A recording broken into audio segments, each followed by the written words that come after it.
Νομίζω ότι ο τίτλος είναι «Κυβερνητική πληροφορία και βιβλιοθήκες». Ο προσκεκλημένος ομιλητής είναι ο κύριος Σαντζάι Μπιχάνι,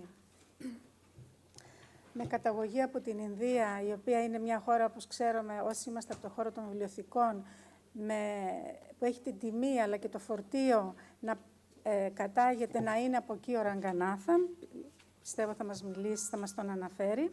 Ο κύριος Μπιχάνι έχει εργαστεί σαν βιβλιοθηκονόμος τα τελευταία 25 χρόνια σε πολλές κυβερνητικές βιβλιοθήκες. Έχει εργαστεί σαν διπλωμάτης στο Λονδίνο, εκπροσωπώντας τη χώρα του το διάστημα 2010 έως 2013, σε θέματα τύπου και μέσων ενημέρωσης, αλλά και ως βιβλιοθηκονόμος. Παλιότερα είχε εργαστεί σε πρεσβείες της Ινδίας, στο Τάκα και στο Κατμαντού, ενώ παράλληλα εργαζόταν στο Υπουργείο Εξωτερικών Υποθέσεων της χώρας του, στο Νέο Δελχή. Είναι κάτοχος μεταπτυχιακού τίτλου Master of Science και Master of Philosophy στη βιβλιοθηκονομία και επίσης έχει σπουδάσει ιστορία και δημοσιογραφία. Στην Ήφλα ασχολείται από το 2004, είναι μέλος της Επιτροπής του Τμήματος Κυβερνητικών Βιβλιοθηκών από το 2007 και από το 2013, από το περσινό συνέδριο της Ήφλα, είναι πρόεδρος του συγκεκριμένου τομέα. Επίσης είναι μέλος της Επιτροπής για τα Πρότυπα της Ήφλα και έχει εκπροσωπήσει επίσης την Ήφλα σε πολλές συναντήσεις και πολλές επιτροπές ανά τον κόσμο. Επίσης ήταν μέλος της Επιτροπής η οποία συνέταξε τις κατευθυντήριες οδηγίες για τις κυβερνητικές βιβλιοθήκες και έχει συγγράψει τα 2 κεφάλαια από τις οδηγίες αυτές. Θα παρακαλέσουμε τον κύριο Μπιχάνι να μας...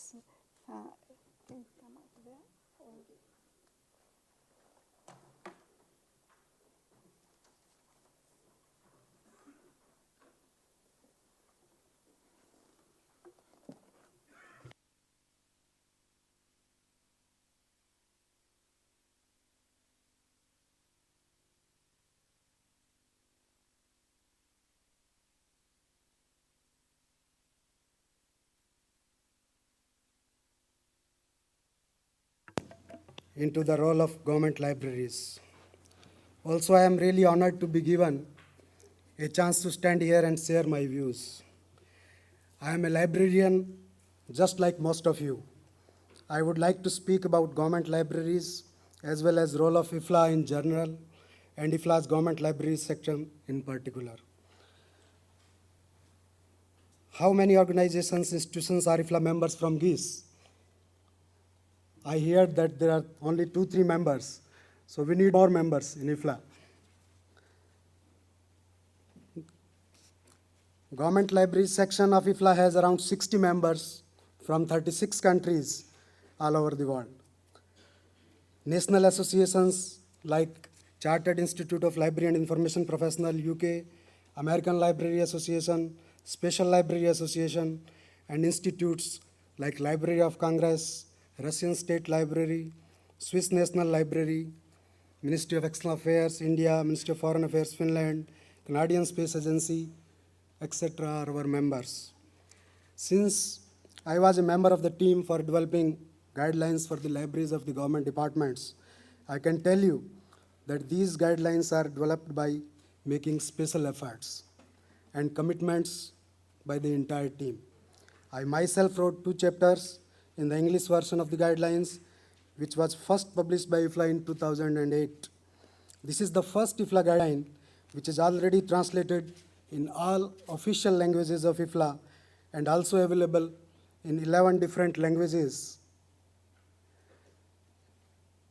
including Greek, which we are going to release it today. Hindi is also one of them.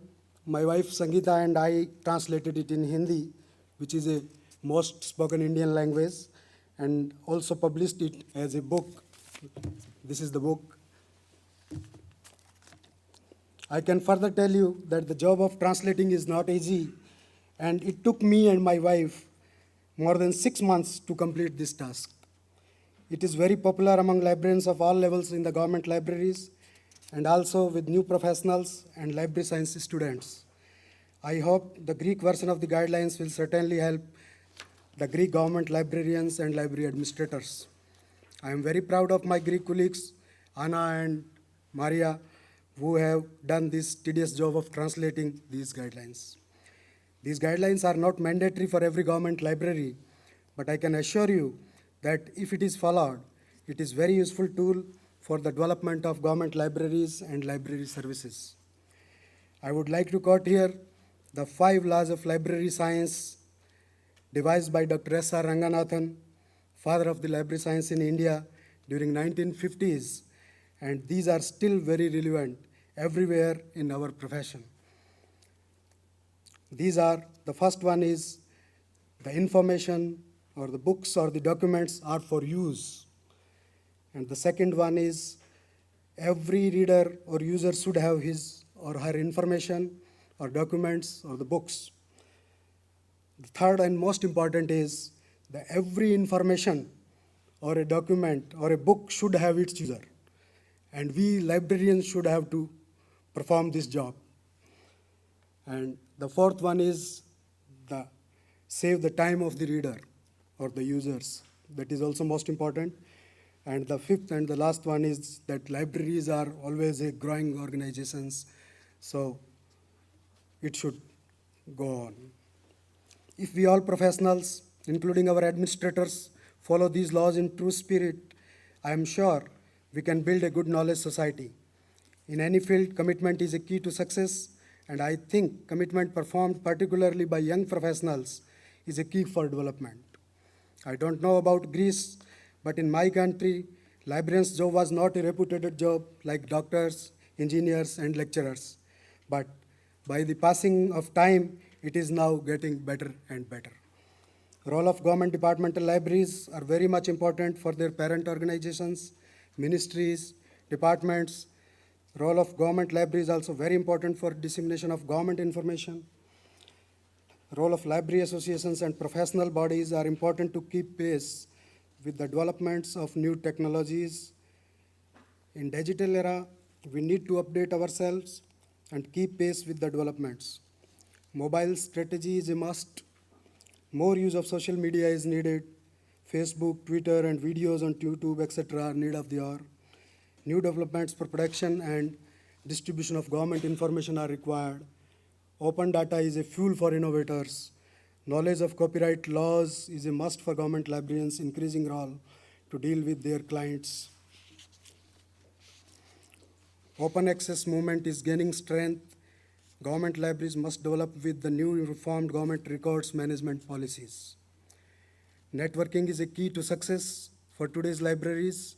Networking with institutions, individuals, and associations is always helpful for development of librarians and a key for better library services. I am here for networking with my Greek colleagues. Now, I will be presenting few slides for your attention.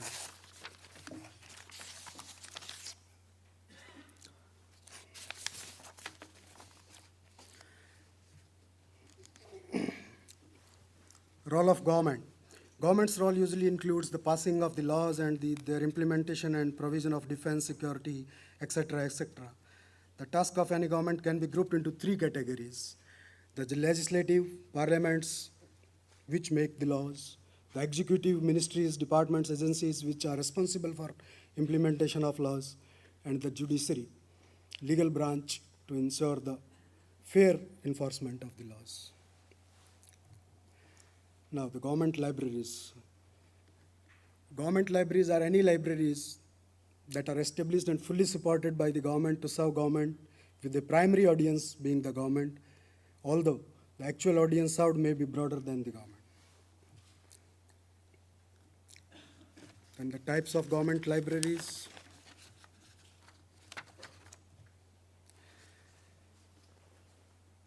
In the legislature, there are parliamentary libraries and state or assembly libraries. In the executive, we have departmental ministry libraries, libraries of the agencies, organizations, projects, diplomatic mission libraries, state, regional, and local government libraries, and national libraries. And the judiciary, we have Supreme Court and other judicial libraries.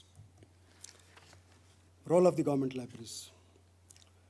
The primary function of government libraries is to serve government at different levels by making available all kinds of information published by the government, non-government bodies, and individuals.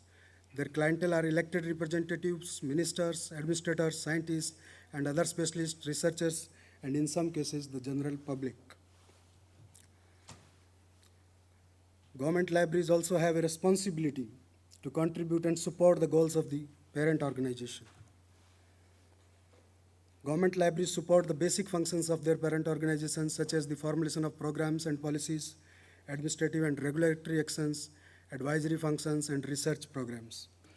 Regardless of the nature of the government organization served by a government library, the services provided by the library are essential to the efficient and effective implementation of a government organization's mandate. Then comes the role of the library associations in the development of the libraries.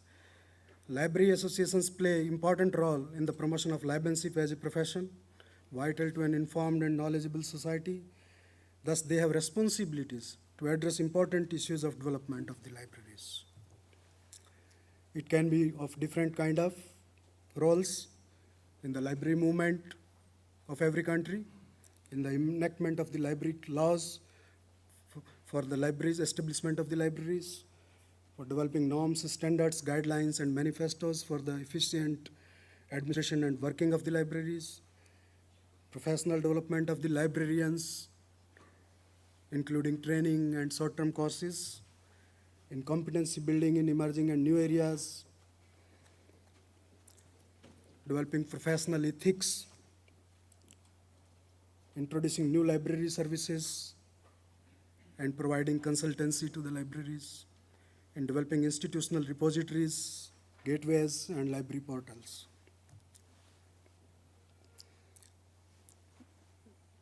And in open access and open source movement, in collaborating with networking in the libraries, in design implementation of library information services through social media, and incorporating social networking techniques for next generation libraries, in the blogs and information services for the librarians. Then comes the International Federation of Library Associations and Institutions, IFLA. IFLA is a leading international body representing the interest of library information services and their users. It is the global voice of the library and information profession, founded in Edinburgh, Scotland in 1927 at an international conference. IFLA now have over 1,500 members in approximately 150 countries around the world. IFLA is an independent, international, non-governmental, not-for-profit organization with the following aims. Number one, promote high standards of provision and delivery of library and information services throughout the world. Increase widespread understanding of the value of good library and information services. And they represent the interest of the IFLA members throughout the world. In pursuing these aims, IFLA embraces the following core values: the endorsement of principle of freedom of access to information, ideas and works of imagination, freedom of expression, and in the belief that people, communities, and organizations need universal and equitable access to information, ideas, and works of imagination for their social, educational, and cultural, democratic, and economic well-being. The conviction that delivery of high-quality library and information services helps guarantee that access, and the commitment to enable all members of the Federation to engage in and benefit from its activities without regard to citizenship, disability, ethnic origin, gender, geographical location, language, political philosophy, race, or religion. Who can be a member of IFLA? Associations of library and information professionals are all welcome as associate members. Institutional membership is designed for individual library and information services for all kinds of organizations in the library and information sector. International organizations may join as international association members. Individual practitioners in the field of library and information science may join as personal affiliate. National association members, international association members, and institutional members have voting rights in elections and meetings. They are entitled to nominate candidates for the post of IFLA president and governing board members. Personal affiliates do not have voting rights, but they provide invaluable contribution to the work of IFLA by serving on committees and contributing to professional programs. And more information you can log on to ifla.org. This is very important that IFLA having relations with other bodies. IFLA have established good working relations with a variety of bodies of similar interests. IFLA have formal associate relations with the UNESCO, observer status with the United Nations, associate status with the International Council of Scientific Unions, and observer status with the World Intellectual Property Organization and the International Organization for Standardization. IFLA has consultative status to a number of non-governmental organizations operating in related fields, including the International Publishing Association, International Council on Archives, International Council of Museum, International Council on Monuments, and such. IFLA have World Library and Information Congress every year in August or early September in a different city. More than 3,000 delegates meet to exchange experience, debate professional issues, see the latest products of the information industry, conduct the business of IFLA, and experience something of the culture of that country. IFLA has a governing board which is responsible for governance and financial professional directors of IFLA and represent the federation in legal and other formal proceedings. Board consists of president, president-elect, 10 elected members, chair of the professional committee, chairs of the IFLA division, and the chair of management of library associations section. Up to 3 further governing board members may be co-opted to provide expertise or represent special interest. IFLA's Secretary General, who serves as the board secretary, is an ex-officio member. This is the current IFLA governing board for 2013-15. Looks like this, representing the whole world. Then comes the government library section within IFLA. Government libraries form a section of their own within IFLA. It is section number 4, belonging to the division 1, the library types. The section is aimed at the community of libraries which are part of and work for a body with a governing task and which have in any way a political responsibility or connection. The purpose of this section is aimed at the community of libraries which are part and work for a body with a governing task and which have in any way political responsibility or connection. The section encourages the growth and development of government libraries and assists in their cooperation. Then the objectives of government library section. Promotes government libraries and government information services, assist government libraries in working with each other, provide advice to librarians working in government libraries to better assist their patrons in utilizing government information, and provide a means for librarians in government libraries to exchange information and communicate with each other. Then the organization activities of government library section. The section's work is steered by a standing committee which elects the officers, the chair and the secretary. During the annual IFLA conference, annual general conference, the section presents one or more programs, either individually or jointly sponsored with one or more IFLA sections. Periodically, the section has a regional pre-conference of 2 or 3 days duration. These are the current government library officers, and this is the map where the government library sections members around the world. And this is the members of the Government Libraries Committee of the world, representing the whole world here again. And we wish that there should be a new member from Greece next election in 2015. Then comes the IFLA guidelines for libraries of the government department. Several years of brainstorming, planning, meetings, writing, and hearing have culminated with this working guide for the managers and the line staff for the government libraries. IFLA guidelines for libraries of government departments. These guidelines are designed to help government officials recognize the importance of the libraries and how to make them even more effective to meet the needs of elected officials, staff, the general public, and any other users. These guidelines will serve as tools for the development and operation of government libraries. Developing countries that are creating government libraries can make use of it and create quality government libraries. Electronic version of guidelines available in various languages on IFLA website. These are the languages, and from today onwards we have a Greek one also included in these steps. So you see English, French, Japanese, Arabic, Spanish, Catalan, Hindi, and Greek. Then comes the mission and vision statements of the government libraries worldwide. Why a mission statement? And what is the purpose of a mission statement? How does a mission statement differ from a vision statement? Mission statement for libraries, the mission statement should convey the purpose and the means by which that purpose will be accomplished. The mission statement should also include the ultimate aims of the library within the confines of the parent organization and thus provide a unity of direction for managers, the shared expectations of employees, and convey to patrons and clients exactly what the library provides and represents. The similarities as well as the differences between mission statement and vision statement are slight. The mission statement is more purpose-directed and strategic. It inspires employees to meet specific expectations in order to arrive at the same goals. Mission statements are overarching and apply to the entire organization, business, or library. The vision statement is how an organization sees itself within its parent organization and in service to its customers. The vision statement aligns itself with the corporate mission statement and at the same time provides a direction by which employees will strive within their work units to meet the corporate goals and ultimately the corporate mission. These are the examples. This is the National Library of France mission statement. You can see later on the slides. This is the National Library of India, National Library of Israel, National Library of Jordan, National Library of Kuwait, King Fahd National Library of Saudi Arabia, South Africa, National Library of Sweden, and the Library of Congress, USA, Library and Archives in Canada, National Library of China, National Library of Finland.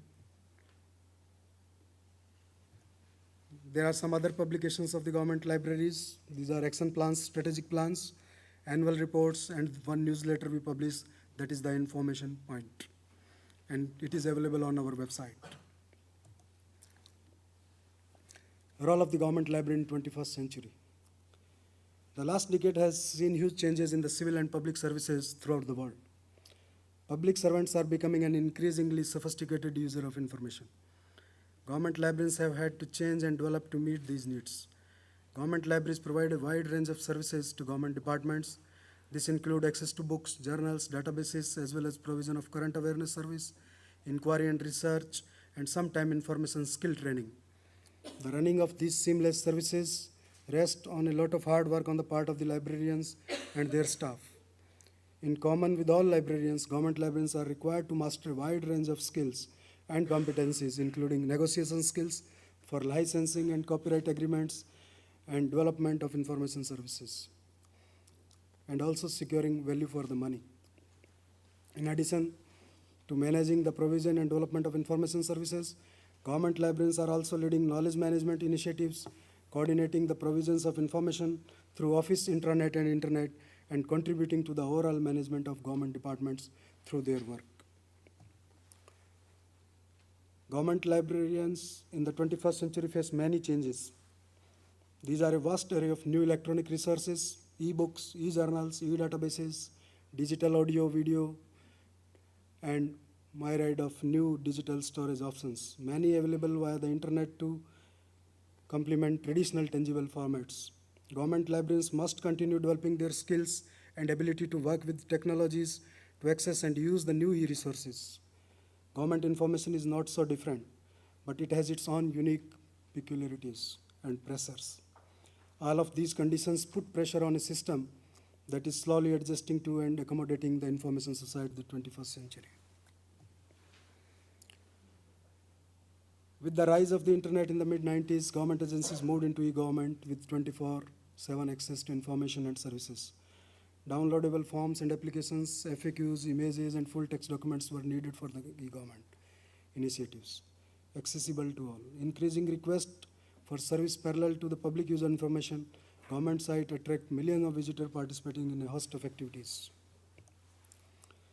Fortunately, as government information migrated to the internet, the traditional referral model began to change. This came at a crucial time when financial pressures and space management issues began, forcing a decline in physical space. In managing the increased demand for public service with level of declining staff, government libraries have to reduce the support for the print government documents collection. Embedded in the e-government revolution is the mandate that government information be available on the internet.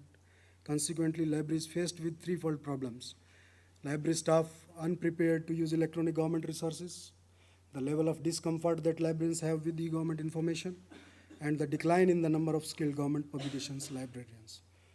Only a multifaceted approach will resolve these issues. Training of existing government information librarians and mechanisms to support librarians and library school students who wish to incorporate government information resources in their study and research tools. Then the government librarians should meet frequently for networking, sharing knowledge, and training each other with the support of their managements. Combination of initiatives regarding e-government and e-government information will be beneficial in providing access to government information to the public. Continued effort to spread technology, bibliographical control, personal expertise, and partnerships are needed to provide better library and information services in 21st century. Education and training, playing with new tools and trying new approaches are important for staying abreast of the sources and changes in the information services. The area of government information is undergoing changes. Rapid growth in content, decreasing funding, increasing legislation and regulation with inconsistent policy and structure, tightening security with removal of data and content, increasing content complexity, commercialization, and privatization to assist with content. Every librarian with an internet connection is a government librarian. With e-government data, documents, images, and services moving online, it is imperative that libraries follow suit, providing reference, referral, and organizational services. Online training is a must for use of government information. Thanks for listening.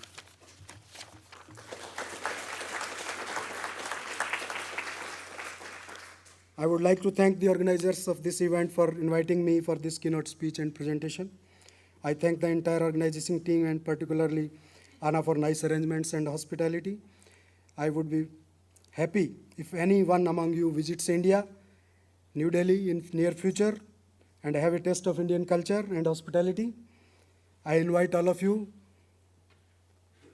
as an ambassador of India and Indian culture to come to India once and enjoy the hospitality of Indian people. I would be delighted to extend my services, if any, in this regard. Thank you all for listening. Thank you very much.